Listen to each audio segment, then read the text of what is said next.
His character hates my character because I'm with his wife. I don't know if I helped Daniel make up his mind. We talked about that period of time. He was the epitome of cool, a man who could silence a crowded room with a single raised eyebrow, the tuxedoed spy who slipped past danger with a wry half-smile. On the big screen, Pierce Brosnan was James Bond, charm distilled into flesh and blood. Yet away from the flashing cameras and perfectly mixed martinis, his life unraveled with a complexity no screenwriter could imagine. Behind the cinematic explosions were quieter detonations, grief that came in waves, betrayals that arrived without warning, and private heartbreaks he carried like concealed weapons. 5 names marked the milestones of that hidden journey. Each name carried a story of promise and pain. A friend who stepped into a role destined for him, a son who slipped through his fingers, a family ravaged by illness, and a successor who closed the door on an era. This is not tabloid gossip. It is the anatomy of a man who became a legend while privately enduring losses that would have broken lesser spirits. Tonight, we pull back the velvet curtain. From the neon sets of Remington Steele to the global thunderclap of GoldenEye, from hospital corridors shadowed by fear to lonely London streets where love could not conquer addiction, this is Pierce Brosnan as you've never seen him. 5 names, 5 turning points, a saga of talent, tragedy, and resilience that redefines what it means to be a hero. Long before the world knew him as 007, Brosnan seemed destined for the role. In the early 1980s, producer Albert Cubby Broccoli quietly scouted new blood for the Bond franchise. Pierce, with his Irish lilt, sculpted cheekbones, and sly magnetism, looked as though Ian Fleming had written him straight onto the page. Even Fleming's widow remarked that he embodied her late husband's vision of Bond. Industry whispers became confident predictions. Brosnan was next. By 1986, the timing appeared perfect. NBC had canceled Remington Steele, freeing Pierce to slip into the tux. Broccoli extended an informal invitation, and insiders buzzed that the deal was all but signed. Then television politics turned cruel. Alarmed by the Bond rumors and the surge of attention around their star, NBC reversed its cancellation to squeeze out more episodes. Brosnan was bound by contract. The dream was yanked away overnight. Into the vacuum stepped Timothy Dalton. The 2 men were friends, not rivals, which made the twist more painful. Dalton had lingered on the Bond shortlist for years. When the producers pivoted, he accepted as any actor would. No betrayal was intended, yet for Pierce it felt personal. A door slammed in his face by fate, with a friend on the other side. "I had to smile through it," he later admitted, a deceptively simple sentence masking a deep wound. Dalton's Bond era offered a grittier take on the spy, less quip, more Cold War realism. The Living Daylights performed well overseas, but License to Kill underperformed in the U.S., leaving some critics to wonder whether Brosnan's charisma might have kept the series sizzling. For Pierce, professional disappointment mingled with private anguish. During these same years, his beloved wife, actress Cassandra Harris, battled ovarian cancer, a slow and brutal fight that dwarfed career setbacks. The dream of Bond had been as much for her as for him. Losing it while watching her suffer compounded the ache. Through what fans now call the lost years, Pierce stayed visible. Thrillers like The Fourth Protocol, stylish Diet Coke commercials hinting at Bond without ever naming it. Yet every gig felt like a shadow of the role that should have been his. Bond became a ghost that trailed him from set to set, a constant reminder of the opportunity a friend now embodied. Family had always been Pierce's true north, shaped by a childhood in which a father vanished and a mother worked abroad to survive. When he married Cassandra Harris in 1980, he embraced not only a glamorous partner, but also her 2 young children, Charlotte and Christopher. Their biological father died in 1986, and Pierce adopted them formally, giving them his name and his unqualified devotion. "It wasn't about becoming a father," he said. "It was about becoming a family. That family was tested beyond measure." Cassandra's cancer diagnosis in 1987 began a 4-year ordeal of hospital stays, hopeful remissions, and heartbreaking relapses. When she passed in 1991, the loss fractured their world. Pierce buried himself in work and in caring for the children. Christopher, just 19, began to drift. At first, the young man sought connection through film work, joining crews on Pierce's Bond productions, like Tomorrow Never Dies and The World Is Not Enough. But the cracks widened. A DUI fine in 1996 led to another arrest and a short prison sentence the following year. Pierce quietly paid legal fees and offered help, but something inside Christopher was unraveling. Harder substances followed. He collapsed outside a London club and later slipped into a coma. Tabloids labeled him the Bond actor's junkie son, amplifying the family's pain. Pierce remained steadfast, funding treatment, dispatching friends to check in, never abandoning hope. Yet addiction is a battle fought from within. By 2012, Christopher faced another arrest. By 2024, paparazzi captured a gaunt figure outside a London grocery store, unrecognizable from the smiling boy once seen on red carpets. Pierce confided to a close friend, "Sometimes love isn't enough. Sometimes the person you're trying to save doesn't want to be saved." The heartbreak didn't end there. In 2013, Charlotte, Christopher's sister, succumbed to the same cancer that claimed their mother. For Pierce, these losses formed a cruel trilogy: wife, daughter, and the slow vanishing of a beloved son into addiction's shadow. Professionally, Pierce kept moving. Between 1986 and 1994, he built a resume that maintained his international profile, but Bond lingered like unfinished business. Fans and journalists speculated endlessly about whether he would ever inherit the Walther PPK. Fate finally shifted. Timothy Dalton chose to step down after License to Kill, and the franchise sought a fresh start. In 1994, the long-awaited call came. Brosnan, older and weathered by personal tragedy, accepted. When GoldenEye premiered in 1995, the film exploded globally, earning over $350 million and reviving the entire franchise. Audiences hailed him as the definitive modern Bond, a perfect blend of charm and steel. Yet victory carried echoes of the past. Beneath the glittering success lay memories of Cassandra's faith in him and the pain of those lost years. The tuxedo fit perfectly, but the heart inside had been reshaped by grief. Even as Pierce commanded box offices, fatherhood remained his most cherished role and his most painful. Christopher's downward spiral persisted. There were promising stretches of sobriety, but relapses came without warning. Pierce supported quietly, avoiding public statements but never severing ties. Friends in London reported that he sent financial help through intermediaries, always checking from a distance.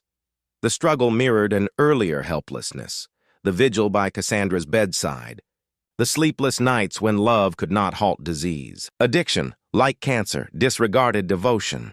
"I hate what this world did to him," Pierce once told a confidant. "I hate that I couldn't stop it." These private battles grounded him amid Hollywood's relentless glare. He poured love into his other children, Sean, Dylan, and Paris, nurturing a household defined not by fame but by loyalty. Still, the absence of Christopher in family photos spoke louder than any interview. It was a silence heavy with sorrow. By 2002, Brosnan had become synonymous with Bond. Die Another Day grossed an astounding $431.9 million worldwide, the highest in the series at that point. Fit, enthusiastic, and brimming with ideas for the next installment, he assumed Bond 21 was a certainty. Then came the phone call, less than a minute long, that ended it all. The producers thanked him for his service and informed him the franchise was moving in a new direction. No negotiation, no gradual transition. 47 seconds to close a chapter that had taken decades to open. The world soon learned that Daniel Craig would don the tux. Brosnan offered public congratulations and maintained his trademark grace, but those close to him recognized the sting. This wasn't just the end of a lucrative role. It was the abrupt severing of an identity he had fought to claim, lost once, and finally reclaimed. To have it slip away again by executive decree felt eerily like the first disappointment with Dalton, another door closed by forces beyond his control. Still, Brosnan chose dignity. You always have to walk away from the table with grace, he told one interviewer. Yet behind the calm exterior was the ache of déjà vu, a career-defining role taken not by failure, but by decision from above.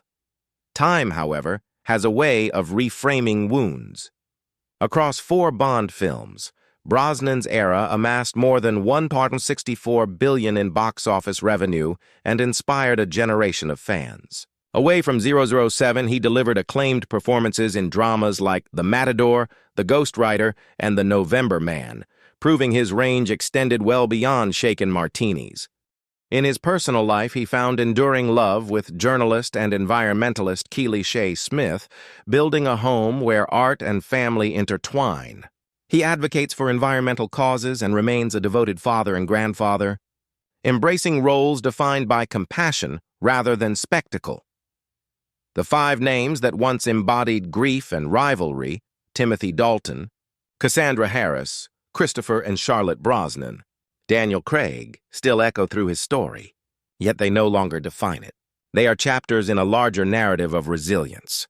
Pierce Brosnan emerged not just as the man behind the tuxedo, but as someone who faced profound loss and continued to create, to love, and to endure. The legend of James Bond will forever be linked to his face, but his greatest triumph lies off-screen. A life reclaimed, a family cherished, and a spirit unbroken.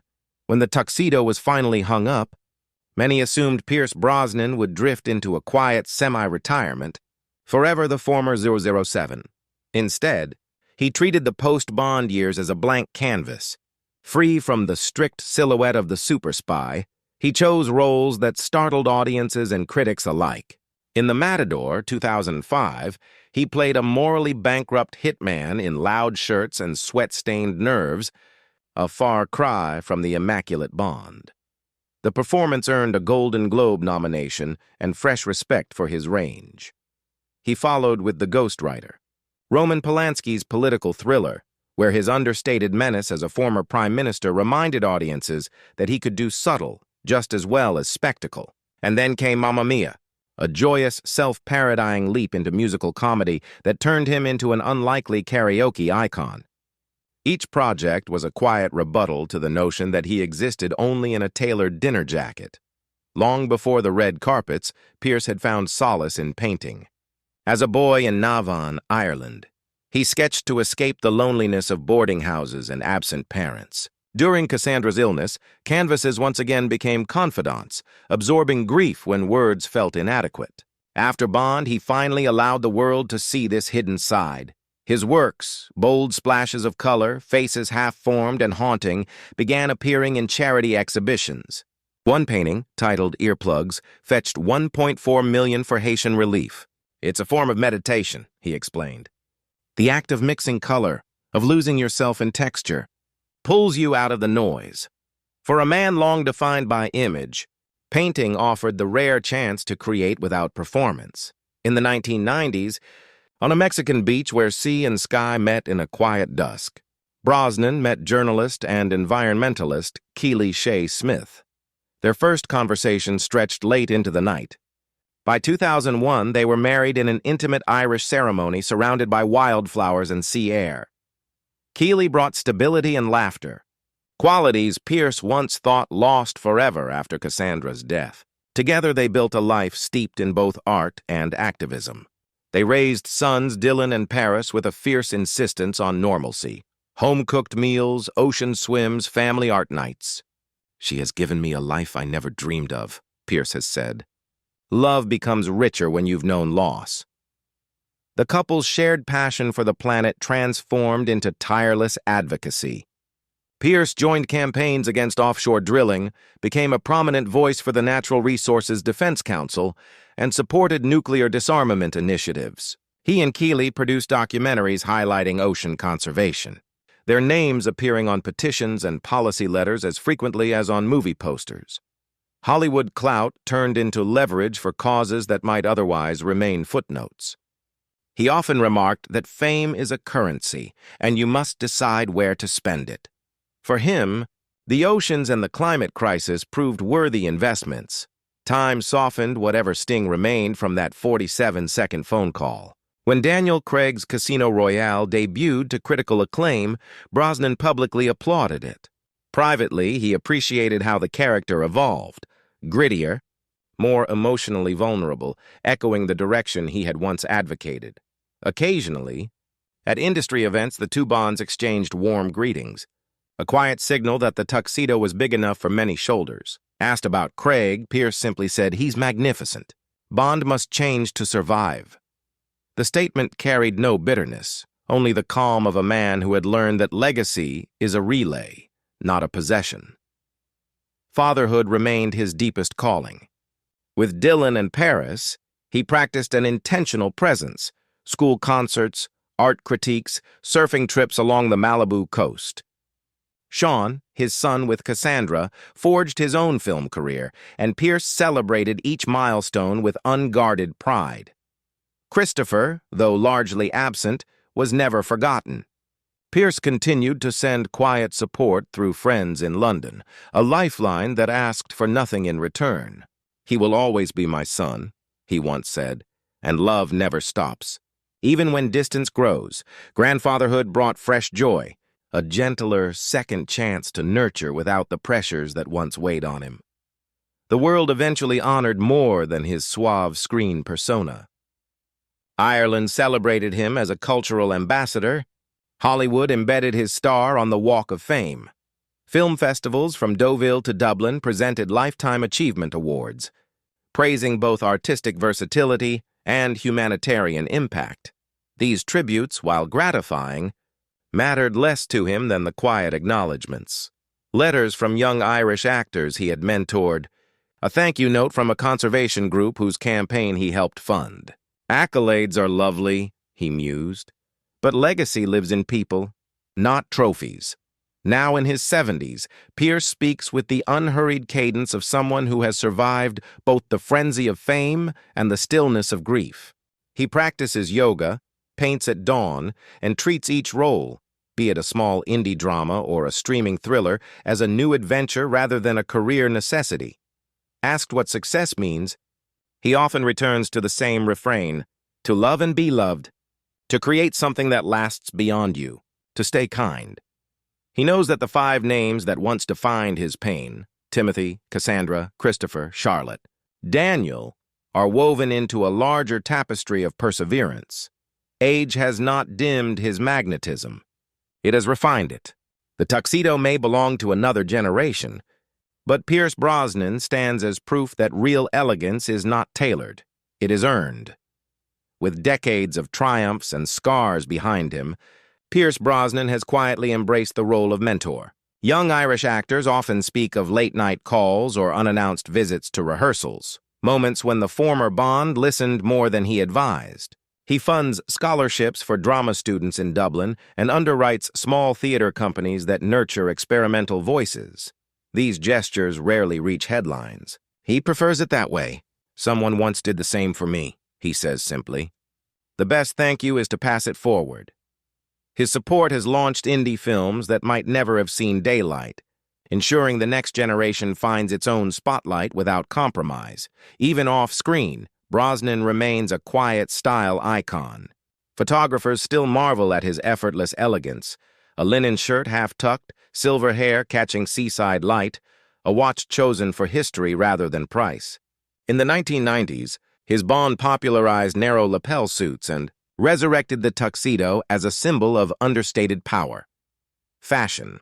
Houses acknowledge the Brosnan effect, crediting him for the resurgence of tailored three-piece, ensembles and luxury timepieces that combined function with artistry. Yet he dismisses the fuss. "Style," he says, "is just how you move through the world with respect for yourself and others." It's an ethos rather than a wardrobe. Never content to remain only in front of the camera, Brosnan co-founded Irish Dreamtime, a production company that allowed him to shape stories on his own terms. Their first major success, the stylish remake of The Thomas Crown Affair, 1999, proved he could produce as deftly as he performed. Irish Dreamtime championed films that balanced commercial appeal with creative daring, from romantic dramas to edgy thrillers. For Brosnan, producing wasn't about control.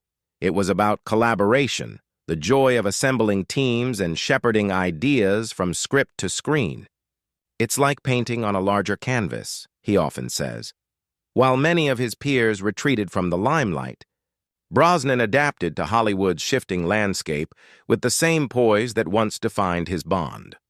He explored the streaming boom with projects such as The Sun, where his portrayal of a conflicted Texas rancher earned quiet critical praise. Even in superhero territory, playing the mystical Dr. Fate in Black Adam, he infused gravitas and warmth, proving that age can deepen charisma rather than dim it. Upcoming independent dramas and high-concept thrillers show an actor still chasing challenges. Never content to coast on nostalgia, asked to distill the lessons of a life filled with dizzying highs and devastating lows, Pierce Brosnan pauses, then smiles. Everything passes: joy, grief, fame. What stays is how you loved and what you created. He speaks of art as a spiritual practice, of family as the only true legacy, and of the quiet mornings when he paints while the Pacific hums beyond his studio. He does not fear the future. We are all stories in the end, he reflects. If mine says that I tried to live with grace, that will be enough. Long before Hollywood fame, Brosnan sketched on scraps of paper while waiting for auditions. Today, painting is no longer a pastime, but a sanctuary. His Malibu studio is filled with large, vivid canvases, bursts of cobalt and copper that echo both Irish coastlines and Hawaiian sunsets. He sells select pieces for charity, but most remain private. A painting holds silence, he explains. It keeps the noise of the world outside. In those quiet hours, brush in hand, he finds the same focus that once steadied him on a film set. Brosnan and his wife, Keely Shea Smith, have spent decades as outspoken defenders of the planet's oceans and wildlife. They champion campaigns against offshore drilling and work closely with marine protection groups. Their Malibu home even uses renewable energy systems as a personal commitment to sustainability. For Brosnan, activism is an extension of gratitude. The sea raised me, he says of his Irish childhood, near the River Boyne.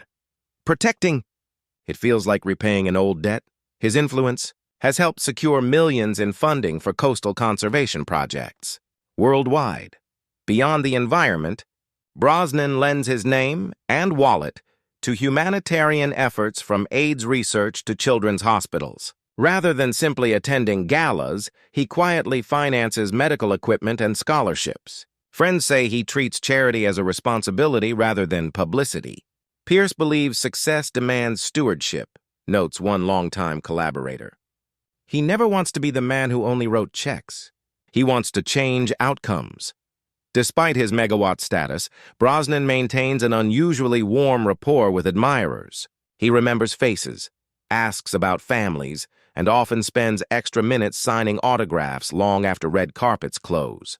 Fans describe encounters not with a celebrity, but with a gracious gentleman. Perhaps it stems from years when stardom felt uncertain. He knows what it means to be seen and valued. As one fan recalled, he looked me in the eye and made me feel like the only person there. Now in his 70s, Brosnan speaks of legacy not as box office numbers, but as the ripples of a life well lived. He hopes his grandchildren will know him less as Bond and more as a man who painted oceans, loved fiercely, and stood up for the earth. Yet he isn't finished. Scripts still arrive, and he continues to choose roles that intrigue rather than merely entertain. There's always another story, he says with a knowing grin. As long as I'm breathing, I'm still an actor and still a dreamer. Though he has lived around the world, Brosnan still carries County Meath in his voice and heart. He often returns quietly to Ireland, walking the narrow lanes of his boyhood or visiting the small theater where he first discovered acting. Ireland is the well I drink from, he says. It shaped my humor, my grit, and my sense of story. Local arts groups credit him with bringing international attention to Irish cinema and theater, opening doors for countless young performers. Over the years, grief and triumph have deepened Brosnan's inner life. Raised Catholic but influenced by many faiths, He describes his spirituality as a wide sky with room for all questions. He practices meditation, attends Mass when he can, and keeps a small altar in his studio with mementos of loved ones. This quiet practice, he explains, reminds me that fame fades but the soul remains curious. Few know that Brosnan has a gentle singing voice and a lifelong love of guitar. He occasionally joins impromptu jam sessions with friends or strums folk tunes for his grandchildren. Music for him is not performance but release. It's a conversation without words, he says, recalling evenings when he and his late wife Cassandra would sing Irish ballads until dawn. An adventurer at heart, Brosnan has explored the Arctic Circle, scuba dived in the South Pacific, and hiked remote trails across New Zealand. These journeys, often undertaken during breaks between projects, feed both his art and his activism. Travel humbles you, he notes. The world is vast, and every place teaches a new story. Asked about the years to come, Brosnan speaks not of retirement, but of balance. He plans more painting exhibitions, selective film roles, and time with his growing family. The goal now, he says, is to live each day as art, whether that's a canvas, a role, or a quiet afternoon by the sea. Across decades of sets and premieres, Brosnan has built a small circle of trusted colleagues who have become family. Directors like Martin Campbell and longtime stunt coordinator Gary Powell recall his loyalty and humor between takes. "Pierce makes everyone feel like an equal partner," Campbell once said. These enduring friendships anchor him far more than fleeting. Industry trends. Film historians often credit Brosnan with bridging the classic charm of Sean Connery and the gritty realism later embodied by Daniel Craig. His mix of elegance and athleticism set a blueprint for 21st century action leads, from suave assassins to sophisticated spies. Even outside the Bond franchise, you can see traces of his style in contemporary thrillers and streaming-era espionage dramas. While blockbusters define his box office record, Brosnan consistently seeks out intimate, character-driven projects: The Matador, Evelyn, The Ghostwriter. These roles challenge perceptions, allowing him to explore vulnerability, moral ambiguity, and quiet desperation. Critics note that these performances reveal the actor behind the icon, proof that craft matters to him as much as commercial success. At home, Brosnan treasures simple rituals: weekend breakfasts cooked with his grandchildren, evening walks along the Malibu shoreline, planting flowers that remind him of the Irish countryside. He and wife Keely host annual holiday gatherings where storytelling and music carry the night. "Those are the memories that outshine any premiere," he says. Today, Pierce Brosnan's image resonates across generations. To some, he is the definitive James Bond. To others, a versatile artist and devoted father. Fashion houses cite him as a continuing muse, while environmental groups hail his advocacy. Museums now display his paintings. His legacy is a tapestry of film, art, and activism, proof that a life well lived can be larger than any single role. Beyond acting, Brosnan quietly mentors young directors and screenwriters. He offers script notes, funds short films, and connects newcomers with trusted producers. Several award-winning Irish and British indie films cite his behind-the-scenes guidance. "He gives you the courage to take creative risks," one young filmmaker shared. For Brosnan, mentorship is a way to keep the flame alive for the next storytellers. From the Irish Film and Television Academy Lifetime Achievement Award to France's Ordre des Arts et des Lettres, Brosnan's shelves hold accolades that reflect a career of breadth and influence. Yet he downplays them, saying they represent the collective effort of every crew and cast I've worked with. To him, the true honor is seeing his films continue to resonate with audiences decades later. While many actors of his generation shy from modern trends, Brosnan embraces technology. He engages fans on social platforms with sketches from his studio or ocean view snapshots. He has expressed interest in voice acting for high-end video games and exploring virtual reality storytelling. "Every medium is another stage," he says, proving his appetite for experimentation remains strong. Brosnan is an avid reader of history, architecture, and poetry, often quoting Yeats or Rumi on set.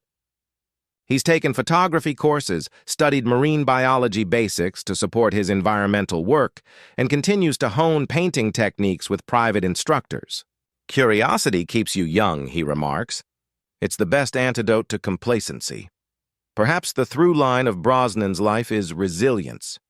From childhood loss to professional setbacks and personal tragedies, he has continually transformed pain into purpose. Friends say he embodies quiet strength, absorbing blows, reflecting, and moving forward with dignity. You can survive anything, he reflects, if you keep love at the center and art as your guide.